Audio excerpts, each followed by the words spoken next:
3 रहीम जी का। रहीम जी के दोहों में कल हमने 6 दोहे पढ़े थे, अब उससे आगे के हम दोहे पढ़ेंगे।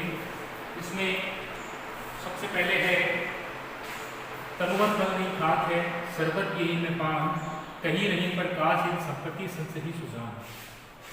रहीमदास जी के दोहों के बारे में मैंने आपको बताया था कि रहीमदास जी ने नीतिप्रद दोहे लिखे थे, उनके दोहों से हमें कोई नीति की शिक्षाएं प्राप्त होती हैं, तो वैसे ही उनके सभी दोहे यहाँ पर हमें देखने को मिलेंगे। तो इसमें रहीमदास जी ने बहुत ही स्पष्ट शब्दों में, सरल शब्दों में अपनी बात को आम जनता के समक्ष पहुँचाया। इसमें तालाब के माध्यम से समाज की परिस्थिति का, समाज के लोगों को क्या संदेश देना चाहते हैं, वो रहीमदास जी ने हमें बताया है कि तरुवर फल नहीं खात है, यानी कि कोई भी वृक्ष, कोई भी पेड़ अपने फलों को स्वयं नहीं खाता है। कोई भी पेड़ अपने फलों को स्वयं नहीं खाता है।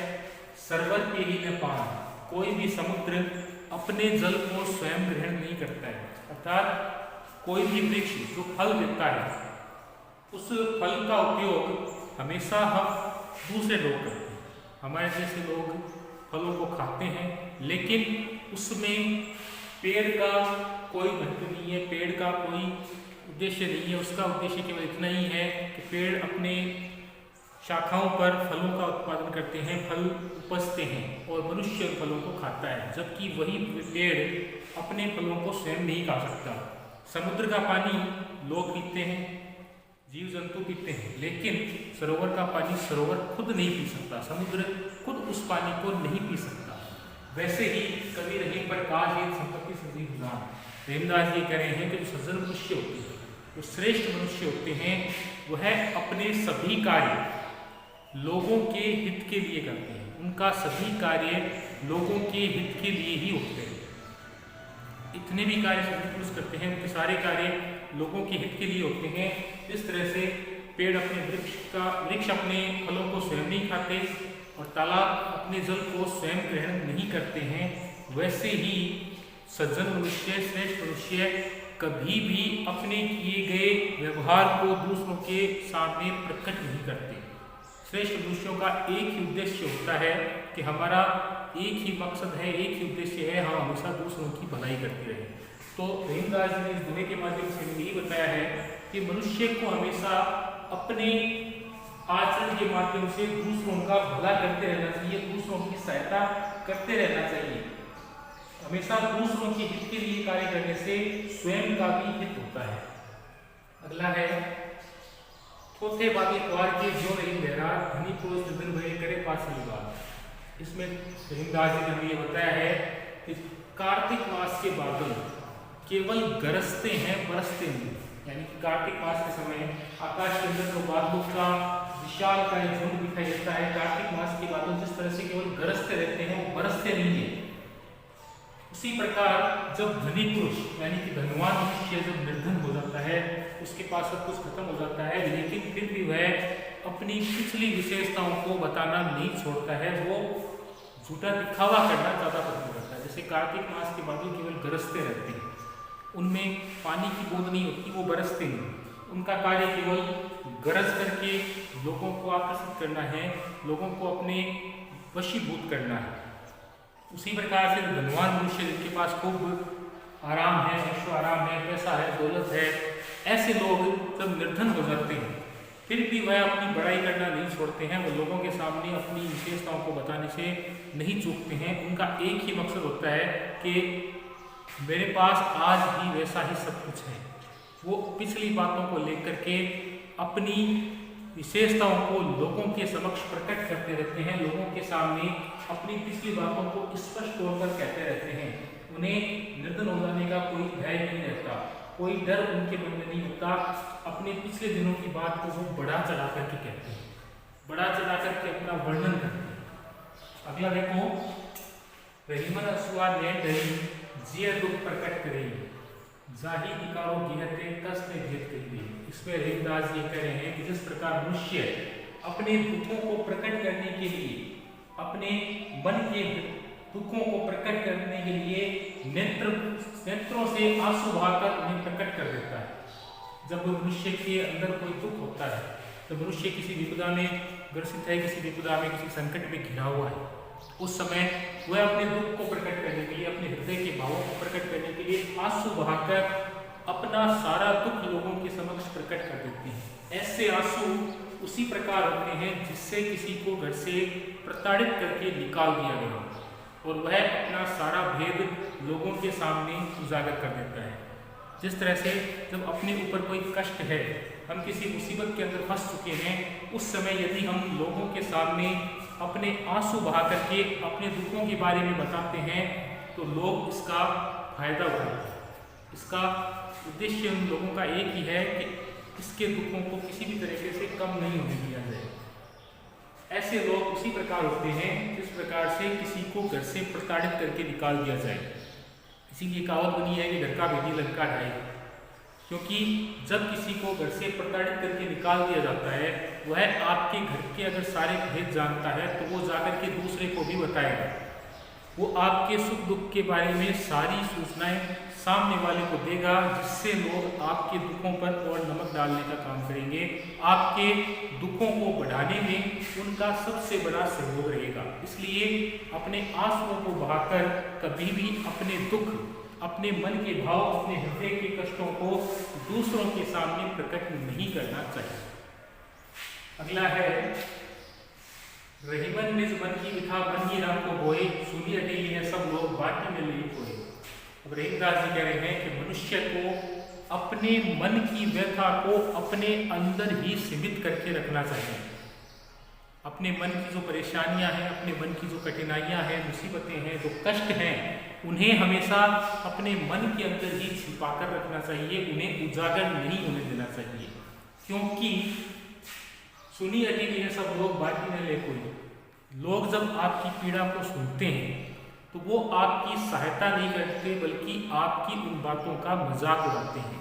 इसलिए रहीमदास जी कह रहे हैं कि मनुष्य को हमेशा अपने कष्टों को अपने मन में रखना चाहिए। जहाँ तक हो सके अपनी कठिनाइयों को, अपने कष्टों को स्वयं ही निवारण करने का प्रयास करना चाहिए, उन्हें दूर करने का प्रयास करना चाहिए, जिससे कि सामने वाले दूसरे लोग आपकी बातों को सुनकर आपकी हंसी ना उड़ाएं, आपका मजाक ना उड़ाएं। क्योंकि लोगों का काम यही है कि सामने आपके दुखों को सुनेंगे, आपके प्रति सहानुभूति का भाव रखेंगे, लेकिन वही पीछे आपकी बुराई करना शुरू कर देंगे। इसलिए अपने मन की जो व्यथा है, अपने मन के जो कष्ट हैं, उनको अपने तक ही निवारण करके रखना चाहिए, जिससे कि लोग हमारा मजाक ना उड़ाएं, हमारे कष्टों पर नमक डालने का काम ना करें। इस तरह से रहीमदास जी ने अपनी व्यथा को अपने तक ही सीमित रखने के लिए कहा है। अगला है, दीन सबको लखत है दीन ही रखे न कोई, जो रहीम दीन ही रखे दीन बंधु सम होए। इसमें रहीमदास जी ने ये बताया है कि दीन मनुष्य सबको देखता है, यानी कि जो निर्धन मनुष्य है या जो दीन मनुष्य है, गरीब मनुष्य है, वो सबकी सहायता के लिए तैयार रहता है। उसके पास जितने भी सीमित साधन हैं, संसाधन हैं, उनसे वह सबकी सहायता के लिए तैयार रहता है, लेकिन उन दीन लोगों को देखने वाला कोई नहीं है।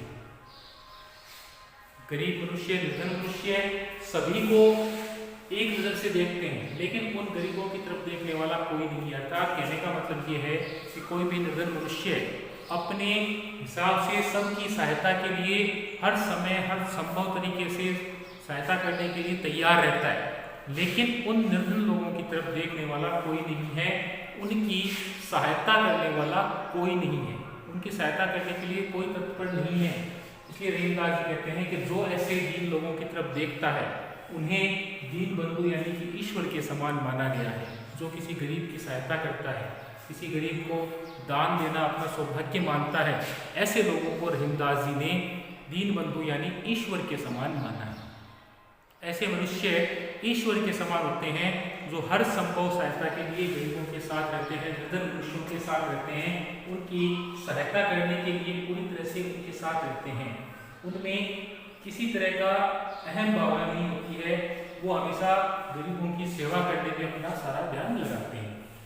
अगला है, दोनों रहीमन एक से जो तो बोलत नाही, जान परत है का पे मृत्यु बसंत के बारी। इसमें रहीमदास जी ने कहा है कि कौवा और कोयल, कहा यानी कौवा यानी कोयल, कौवा और कोयल दोनों एक जैसे ही हैं, दोनों का रंग एक जैसा है, दोनों की बनावट एक जैसी है, दोनों में कोई फर्क नहीं है। लेकिन जब तक दोनों नहीं बोलते हैं उनके अंदर हम अंतर नहीं कर सकते। कौवा है या कोयल, उनके बोले बिना हम उनके शरीर को देखकर उनमें अंतर नहीं कर सकते। केवल वसंत ऋतु के समय हमें ये उनके बोलने से हमें ये जान पड़ता है, हमें ये मालूम पड़ता है कि कौन कौवा है और कौन कोयल है। क्योंकि कौवे की वाणी होती है कर्कश और कोयल की वाणी होती है मीठी।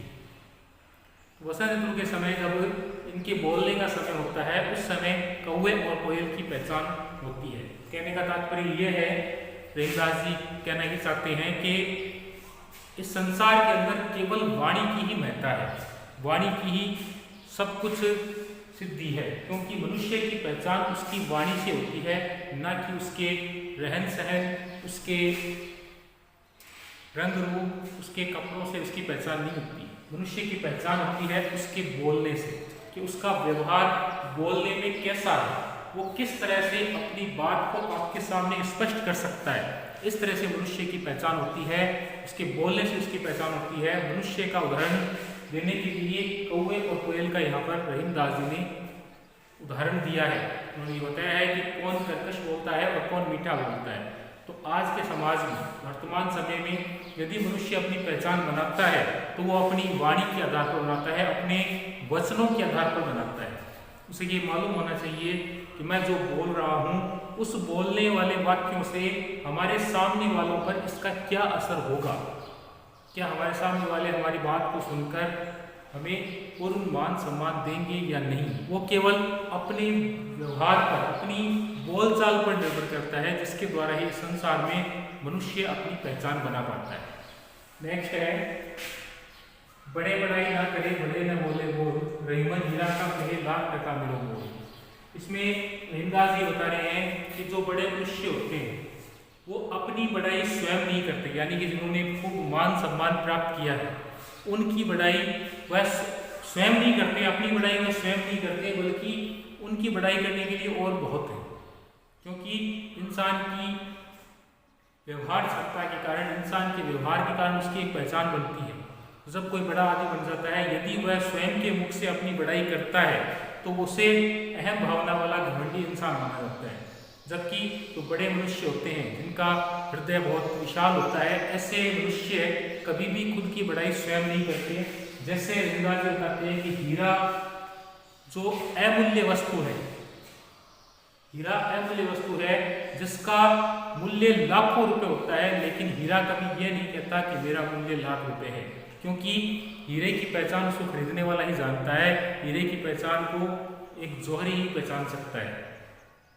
वो कभी अपने मुख से ये नहीं कहेगा कि मेरा मूल्य लाख रुपए है, क्योंकि उसे खरीदने वाला ही जानता है कि इसका मूल्य लाख रुपए है। वैसे ही जो बड़े लोग होते हैं वो अपनी बड़ाई स्वयं नहीं करते, उनकी बड़ाई दूसरे लोगों के द्वारा होती है।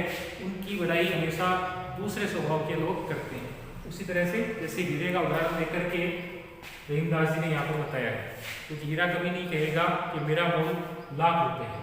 ठीक है, आगे अगला है, बिगड़ी बात बढ़े नहीं लाख करोड़ की कोई, रहीमन फाटे को मते ने माखन कोई। इसमें रहीमदास जी ने बताया है कि यदि कोई बात एक बार बिगड़ जाती है तो उसे फिर से उसी शब्दों में कह पाना अत्यधिक मुश्किल हो जाता है। फिर चाहे हम लाख प्रयत्न कर लें, हम चाहे कितनी भी कोशिश कर लें, किसी बात के बिगड़ जाने के बाद उसे फिर से सही रूप में नहीं कहा जा सकता।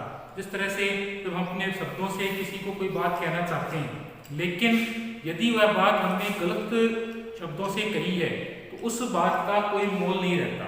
वह बात जो सामने वाले के हृदय को आघात कर सकती है, जिसके कारण से सामने वाला हमसे रुष्ट हो सकता है, नाराज हो सकता है।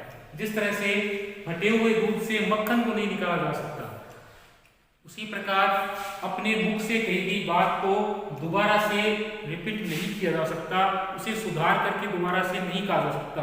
क्योंकि एक बार अपने मुख से कही गई बात जो निकल चुकी है उसे हम वापस नहीं ले सकते। इसलिए अपनी वाणी के अंदर, अपने व्यवहार के अंदर हमेशा ऐसे शब्दों का प्रयोग करना चाहिए जिससे कि सामने सुनने वाला आपकी बात को स्पष्ट तौर पर समझ सके।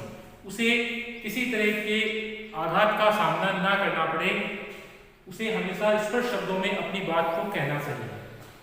अगला है विपत्ति भय धन्ना रहे, रहे जो लाख करोड़, नभ तारे छिपी जाते हैं ज्यों नहीं बड़े बहुत। इसमें रहीमदास जी बता रहे हैं कि जब मनुष्य के ऊपर संकट आता है, जब मनुष्य विपत्तियों में घिर जाता है, उस समय उसके पास जो लाखों करोड़ों रुपए की संपत्ति होती है वह भी नष्ट हो जाती है, वह उसके पास कुछ भी नहीं बचता है। क्योंकि जब संकट की परिस्थिति में मनुष्य होता है, उस समय वो उस संकट से निकलने के लिए हर संभव प्रयास करता है। उस समय संकट की स्थिति ऐसी होती है कि हमारे पास यदि लाखों करोड़ों रुपए भी इकट्ठे किए हुए हैं, तो वो रुपए भी उन परेशानियों का निवारण करने में खर्च हो जाते हैं, वो रुपए भी हमारे पास नहीं बचते हैं। यानी कि जब संकट आने शुरू होते हैं, उस समय एक के बाद एक संकटों का हमें सामना करना पड़ता है।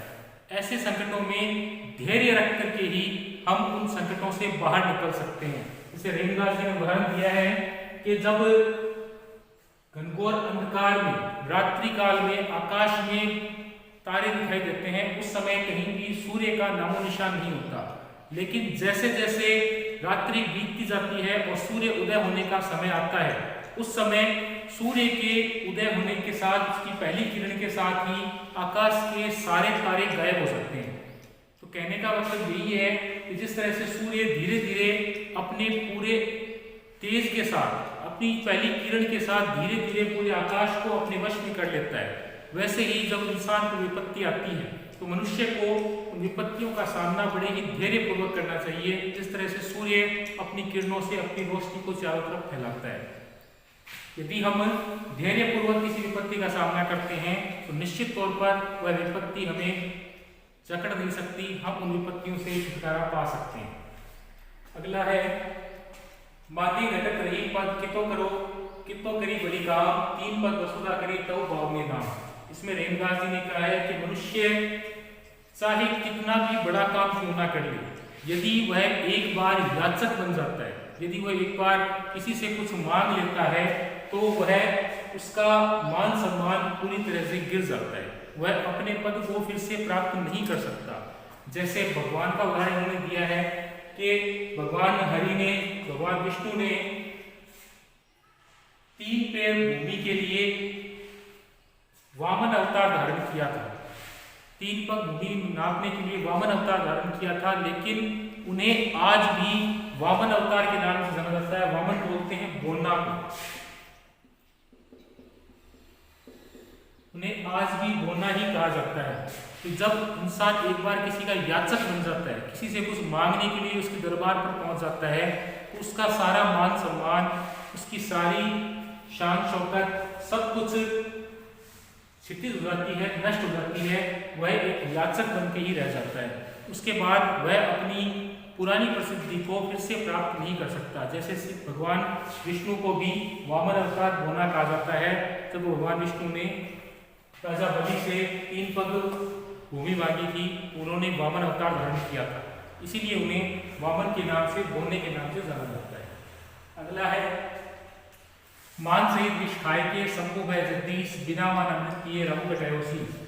इसमें रहीमदास जी कह रहे हैं कि समुद्र मंथन के समय उसमें से निकलने वाले कालकूट विष को भगवान शिव ने देवताओं के आग्रह पर ग्रहण कर लिया था, उसे अपने कंठों में धारण कर लिया था, जिससे भगवान शिव को जगदीश्वर के नाम से भी जाना जाता है। उन्हें नीलकंठ के नाम से जाना जाता है, जगदीश्वर के नाम से जाना जाता है, क्योंकि उन्होंने सारे जगत की रक्षा की थी, सारे संसार को कालकूट विष से बचाया था, इसलिए उन्हें जगदीश्वर के नाम से जाना जाता है। क्योंकि उन्होंने देवताओं के आग्रह पर, देवताओं के मान सम्मान के लिए, इस समाज के, जगत के मान सम्मान के लिए कालकूट विष को धारण किया था।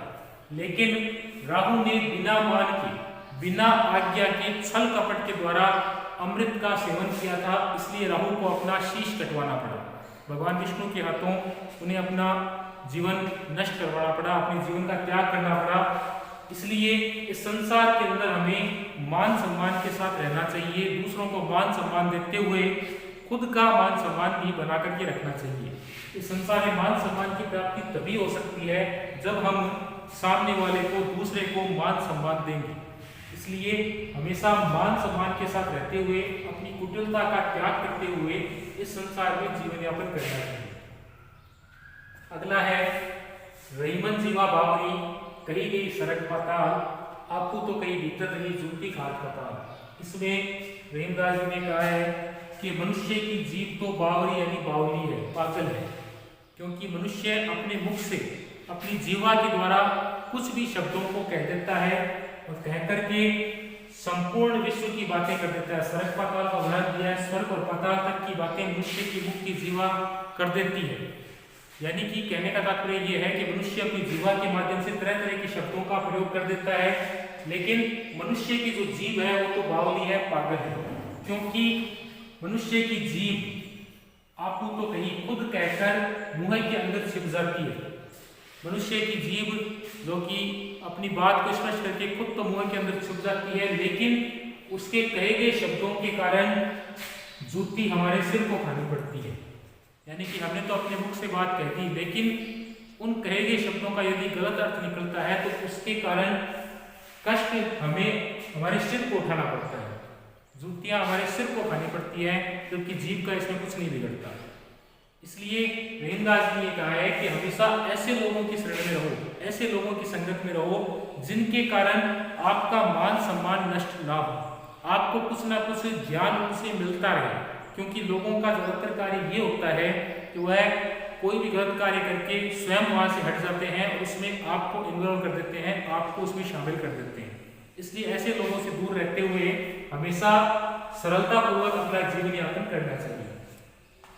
अगला है अमृत ऐसे वचन में रहीमन जिसकी घास, जैसे मिस्री में मिली नीरस बास की घास। इसमें रहीमदास जी कह रहे हैं कि जब अमृतपूर्ण वाक्यों में, अमृतपूर्ण शब्दों में, यानी कि जब आप कोई बात कह रहे हैं, आपके कहे गए वाक्यों में, आपकी कही गई बातों में जब रीस की घास, क्रोध की बात आ जाती है तो आपकी कही गई बात अत्यधिक बिगड़ सकती है।